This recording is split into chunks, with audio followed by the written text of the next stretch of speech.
What's it? The portable might work a little bit better. I'm gonna try and turn this a little bit just because back to the door is never a good thing. Makes me uncomfortable. So, ladies and gentlemen, this time we're going to move forward to the next phase of our agenda, which is the P.U.L.S.E presentation, which will be presented by Lieutenant Novak. Again, for those that are at home watching, this is our face behind Facebook and the PDA. So sorry about that. No, I think it's great. So when he's not turning around and doing everything within the community, from finding ghosts to tackling toys for tots, he's also finding these fantastic programs for us. And I'm going to turn it over to you, Lieutenant. Well, thank you very much, Madam Mayor. I appreciate it. This program is something that we created and implemented this past year. It's something that I'm incredibly proud of, so I appreciate the opportunity to come and present it to you guys today. All right, is that better? Sorry. All right. So, I created a PowerPoint for you. If you want to take a look over there, you'll see what I'm seeing. But we created this program. We call it P.U.L.S.E. It's an acronym. It stands for the Proactive Union of Law Enforcement and Social Service Experts. That's pretty much exactly what it is. I didn't come up with that. Garen and Shantae came up with that one. I'll introduce them in a second. So what's the problem? The next slide, please, Nicole. Thank you. The problem. The police are often called and asked to handle incidents that aren't necessarily criminal in nature. Frequently, the calls are for social service issues. A lot of our residents struggle with mental health issues, substance abuse issues, homelessness, just et cetera, all the gamut of social services that are needed. And officers are not necessarily best equipped to manage these calls. These calls often cause a tremendous burden on our limited resources that we have. Next slide. So I just wanted to show everybody that I know how to make a bar graph. But what this illustrates is just some of the calls that aren't necessarily criminal in nature.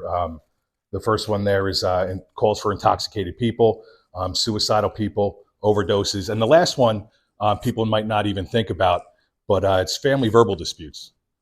We believe in our experience that most of the time that we're called to solve family issues generates from one or more of the family members having a mental health issue or substance abuse issue.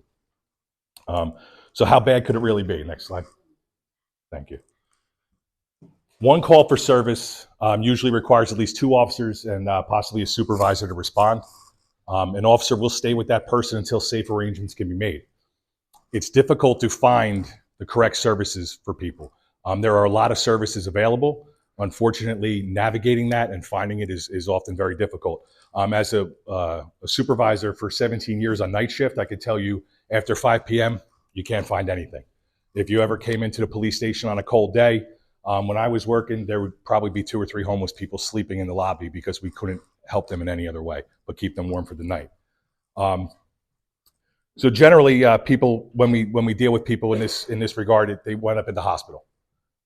We take them to the hospital. They're there usually for a couple of hours and then they're released. They come home and they'll start it all over again, often before the officer even completes the initial report for the first call. We're there again.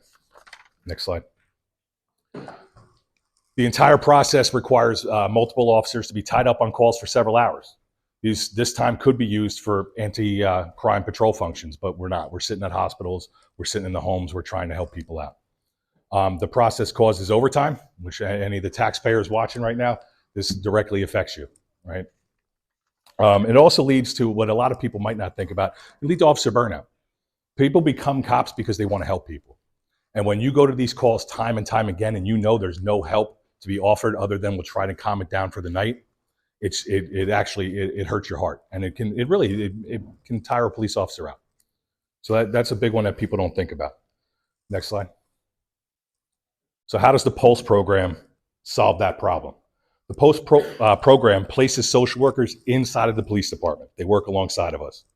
When residents of the town are in need of social services, they're usually identified through the officer. The officers write their reports. Those reports get forwarded to the social workers. The social workers will then follow up and try to help those people navigate the web of services and get them the help that they need. When adequate treatment or help is received, we believe future calls for services will be reduced, thus allowing the police to actively spend more time patrolling the neighborhoods and keeping the town safe. Next slide.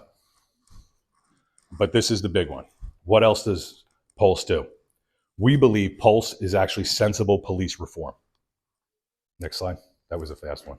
I'll say, sorry, I got creative there and slid that one in. So, next one. Okay. People suffering from substance abuse issues often don't turn to the police for help. There's a common thought that if you have these things or you have issues with that, the police are going to arrest you. That's not what we want to do. Sometimes that happens, but that's not what we want. We want to help you. We want to help you, recover from those issues. The P.U.L.S.E program changes the perception of the people. When the police show up on your worst day, I'm going to kind of just talk for a second. When the police show up to your house on a bad day and you're intoxicated or you're having some sort of breakdown, they often just show up and we're going to tell you what has to happen tonight. You need to go to bed. You need to leave. We're going to pack you up. Whatever the case may be. We become the enemy. When we do this time and time again, we show up on your worst day and then we tell you what's going to happen. So what happens is that we become the enemy rather than the ally. P.U.L.S.E changes that too. Because when you get a call the next day when you're sober or when you've calmed down from the police department, from one of our social workers and say, hey, can we help you?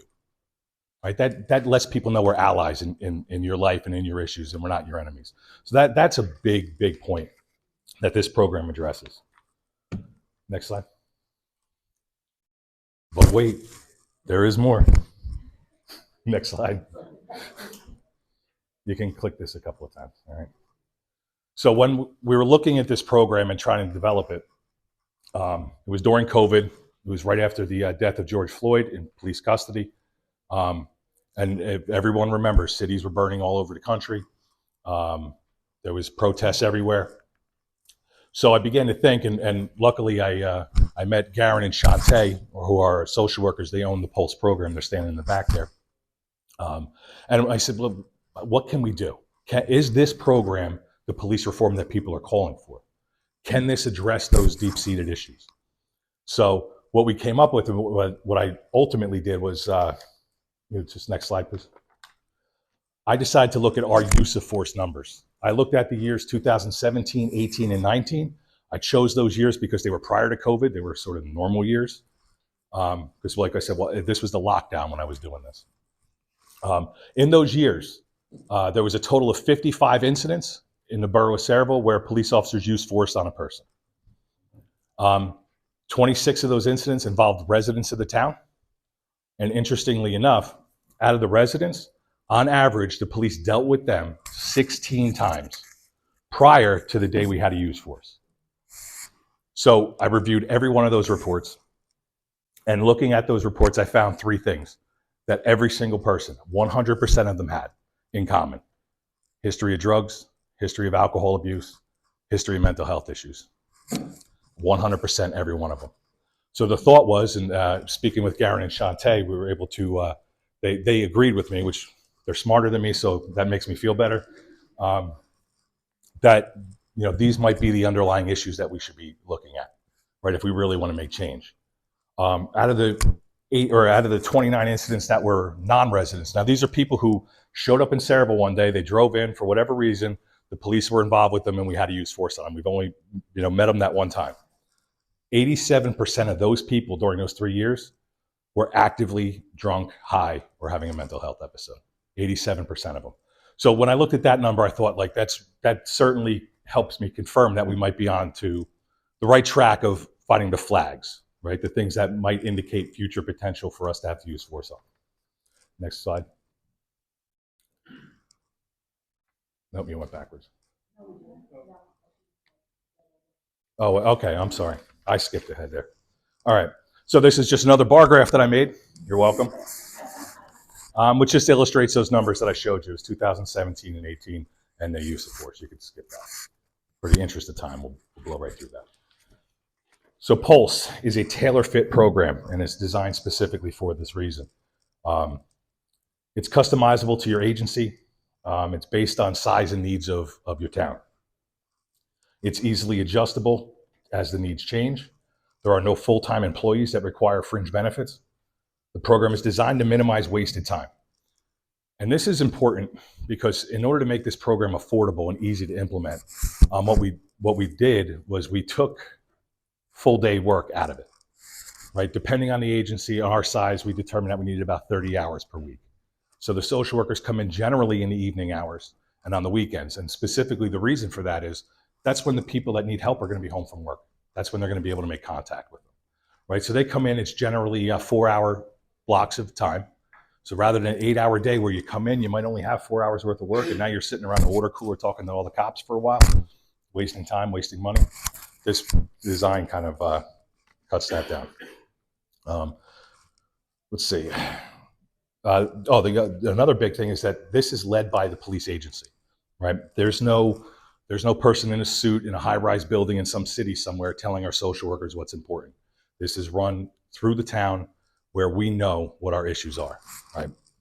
And by having the social workers in the building, that creates a team effort, and it also helps them because they acclimate to the community's needs. They know they become aware of what the issues are. The community gets to know them just like any other officer, right? So next slide.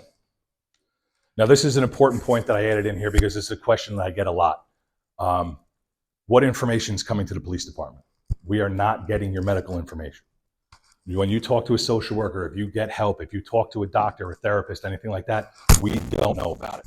This is not a program where Big Brother's looking into your life. It does not happen. We get statistics. How many people did you help? That's it. So I just wanted to add that because it's important that people know that their confidentiality is maintained. How did we fund P.U.L.S.E? We received a grant from the Department of Justice, the Office of Community-Oriented Policing. The grant funded this program as a pilot for 1 year, which basically means, hey, try it, see if it works, report back to us. So that's what I'm doing right now. Our grant period ends March 1st. Next slide. So how's it going? It's Garen and Shantae in the picture there. I'm sure they're going to be happy with that. You're welcome. The P.U.L.S.E social workers have helped to date over 380 residents in town find services. Right? 380 residents.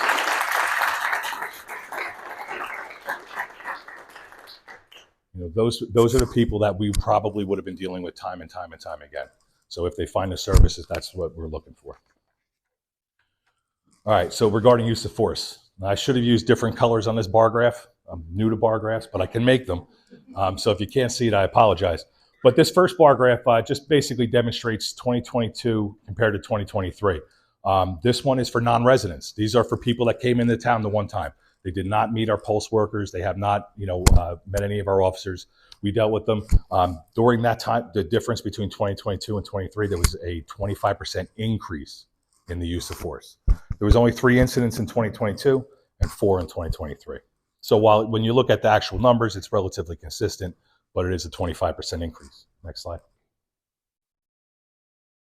All right, so this is the big one. All right, these are the residents. These are the people that we deal with. These are the people that we've had contacts with prior. And the difference between 2022 and 2023 was over 46% reduction in use of force amongst our residents. Right now, I would love to sit here and say P.U.L.S.E did that. This is exactly what we want to see. We need more time to determine that this program works. But ultimately, that's what we want. That's the goal, 46%. So I'm very proud of that number.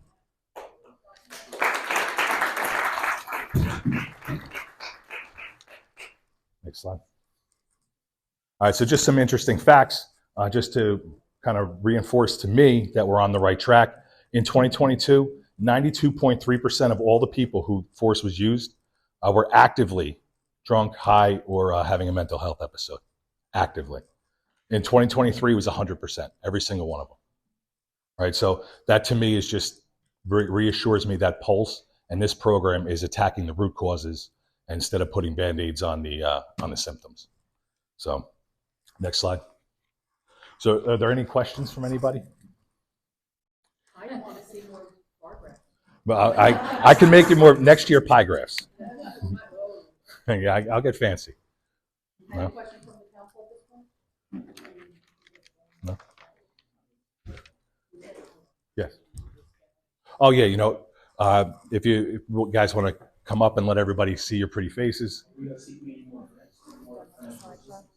And yeah, yes, thank you.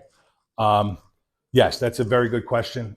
As we're rounding up, the grant was for 1 year, so we are actively trying to find ways to fund this going into the future. So that'll be something I come talk to you guys about in the new year, I guess. So yeah, in March, right? So this is Garen Nathan, licensed clinical social worker, and his partner Shantae.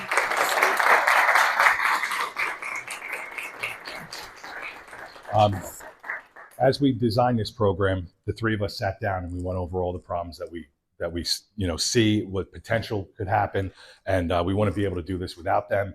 And when we applied for the grant with them, luckily we got it, and I couldn't be happier. We got the right people for the job, and they're doing a great job so far for us, for the town. So thank you, guys. Darren is a Sayreville boy, born and raised too. It's not working. Before you sit down and close out your presentation, I Yeah. just wanted to say that once again, Sayreville, we're standing up and doing something above and beyond. Mhm. And it's ever since our community service department was really put together, how many years now has it been? 4. Only 4 years. Mhm. The impact that you have had on the community is, there's no other community doing what we do. Okay, and that goes to you and to the rest of your team. Thank you. From COVID all the way through now, I see it with the students that I work with, and I see it with the families that come up to me and they say, you have the best officers. They have helped me so much. And that's a big difference between what you were saying. It's not a matter of just enforcement. It's about the help that you provide. One of the things that I'm excited about is I know that the prosecutor's office is keeping an eye on Sayreville right now on this particular program. Because depending on what we do here in Sayreville, this is something that they want to be able to actually share with the rest of Middlesex County and beyond. Yes. So we're literally the pilots here, not that pilot, easy doing it.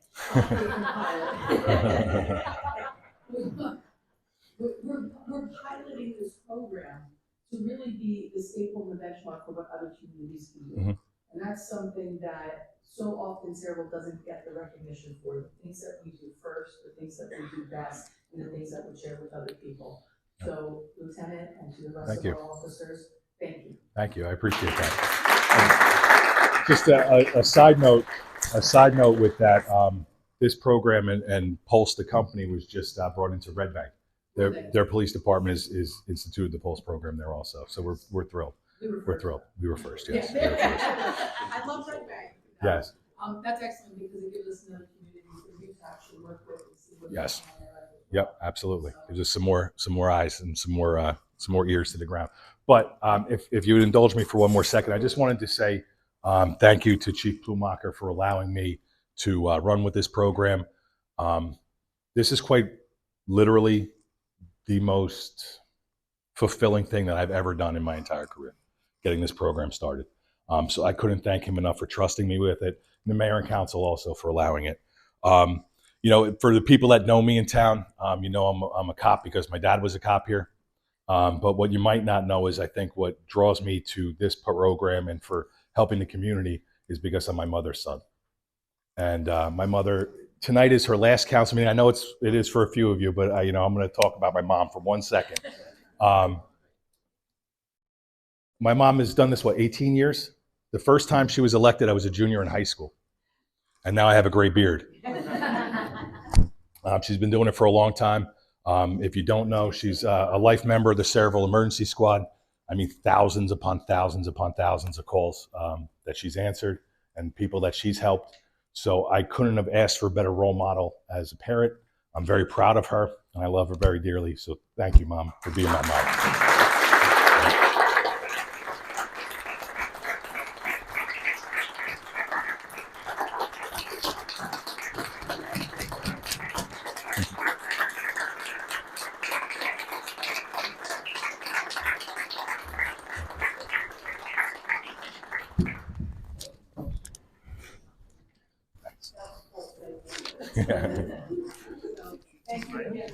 Thank you.